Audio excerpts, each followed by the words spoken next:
What's up, people? Welcome back to the channel. Today we'll be going over UFC 302, Islam Makachev versus Dustin Poirier, props, lottery ticket parlays, bit of Draftkings as well. And yeah, without further ado, let's get right into it. Also, one more thing, if you do enjoy the series, you want me to keep creating this content, please leave me a like so I know, keep this series going. But yeah, without further ado, let's get into it. Quick little disclaimer, we discussing various betting options, including props and parlays. It's important to note that these are inherently riskier than traditional moneyline singles. Props and parlays often have a lower probability of hitting, and they should be approached with caution. We strongly advise our viewers to allocate bulk of their betting budget towards moneyline singles, which typically offer more predictable outcomes and lower risk. Props and parlays should be considered as supplementary bets, and only a small portion of your overall bankroll should be wagered on them. Additionally, please be aware that while we'll be recommending certain props and parlays for discussion purposes, we won't be betting on all of them ourselves. Our goal is to provide analysis and insights to inform your betting decisions. So we've got Mitch Raposo versus Andre Lima. Mitch is taking this fight on short notice. I think Lima is going to win this fight personally. I think when I look at the props, I'm looking at Lima wins round 2, Lima wins round 3, because Mitch is taking this fight on short notice as mentioned. He might not be 100% fully conditioned, and I think Mitch's strongest round is probably going to be round 1. Now, then eventually Lima is going to overtake the fight, and he could possibly get a finish in round 2, round 3. So our odds of plus 600 and our odds at plus 800, I think there's a little bit of value there. So next fight, we got Jocelyn Edwards versus Ailin Perez. Of course, this is a grudge match.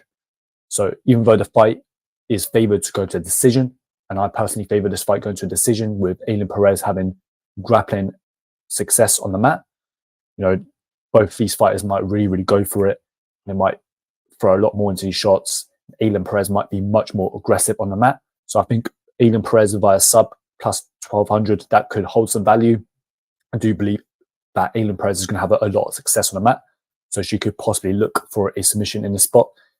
And I also think Edwards wins in round 3 at plus 2,000 holds value as well, because we have seen Ailin Perez struggle in round 3.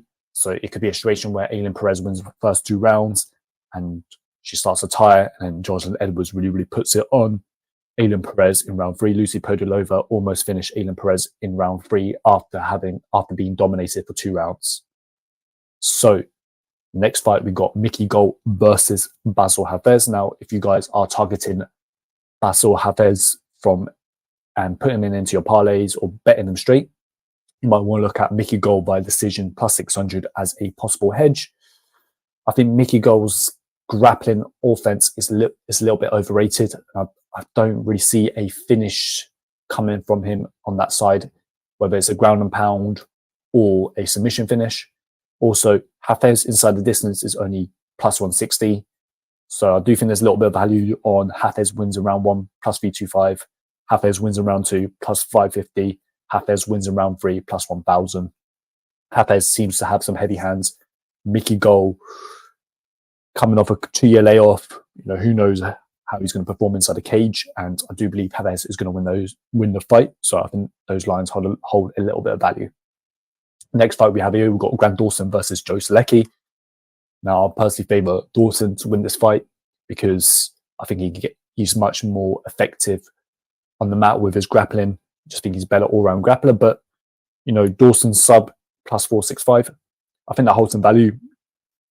Dawson is a master at securing the body lock and holding these guys in back mount for large periods of the fight.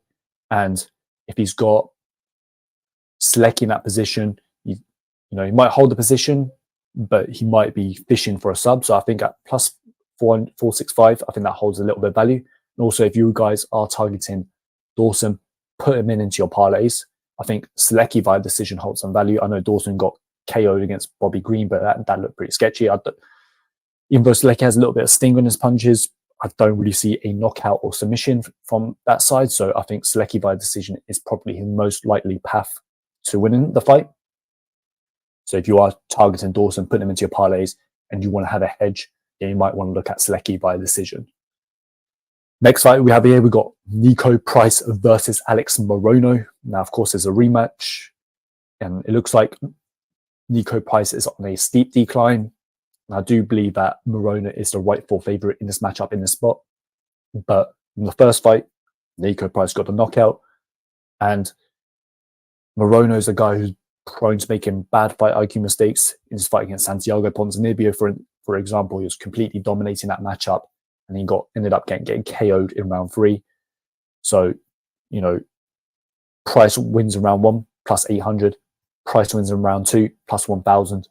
Price wins in round 3 plus 1,200. I think those lines hold a little bit of value.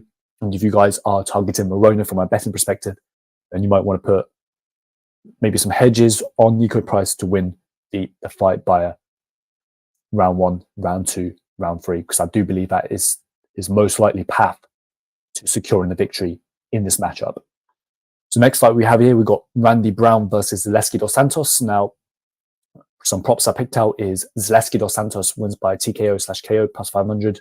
Randy Brown's a little bit chinny, a little bit fragile, and Zaleski, you know, he likes putting a lot of power into his shot. So I could definitely see a situation where Zaleski is able to hurt him on the feet. So I do believe KO holds a little bit of value.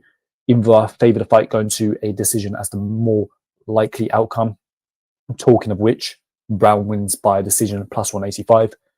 I like that prop because I do believe that that's Brown's most likely outcome is to win this fight by decision. Just kind of jabbing, out kicking, staying out of range of Zaleski and winning a decision and winning the fight in that manner.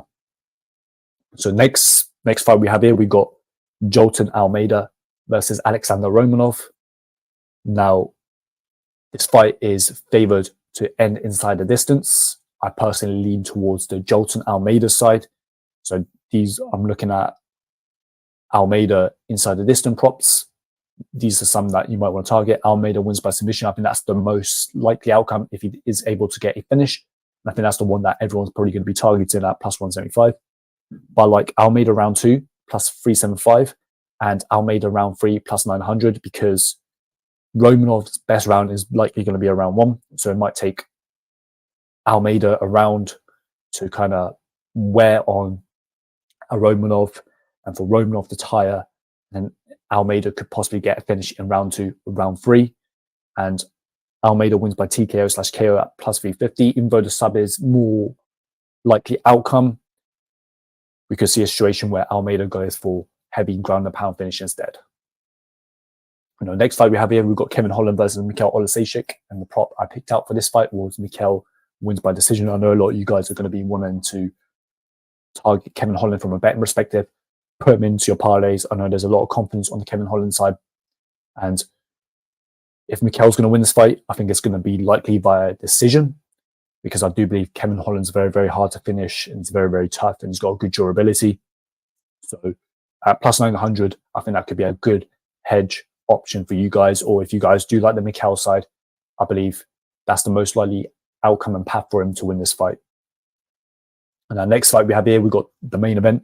We've got Dustin Poirier versus Islam Makachev. Now, everyone's betting the Islam Makachev via submission prop at plus 120. I think that's the most likely outcome, but personally, I don't really like putting big money down on a highly specific outcome prop like that because, you know, MMA, crazy sport, unpredictable, and it's hard enough, you know, picking a money line side, never mind picking out the exact outcome and only playing like plus 100 for it.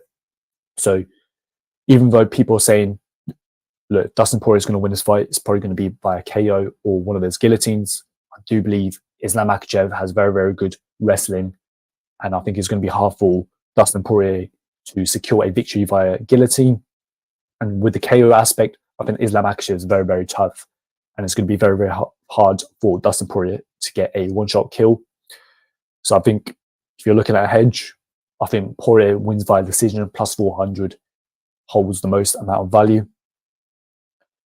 Now, I'm not a big Draftkings player, but you know, it's a good way to put a couple bucks down and possibly win one of the big cash prizes. This is my lineup here, guys. I know you're meant to have like 500 different lineups and put loads of those different fighters in and mix and match, but I just played one lineup, and that's what I do for Draftkings. You know, more of a money line better. Now, this is the lottery ticket I have. I've got Andre Lima, Perez, Hafez, Borono, Jake Matthews, Grant Dawson, Cesar Almeida, Randy Brown, Gelton Almeida, and Sean Strickland for my lottery ticket. Of course, be sensible, guys. Don't go around putting your entire bankroll onto a lottery ticket. Just keep the stake very, very small and put most of your betting budget and bulk of your betting money on Moneyline singles and maybe like an over or an under or one of those like more likely outcome props to happen. So that's the end of the presentation. Hope you guys like the lottery ticket show. If you want me to keep going, let me know with the likes on the video, maybe a comment as well. But yeah, thank you very, very much for tuning in and good luck with your bets this weekend.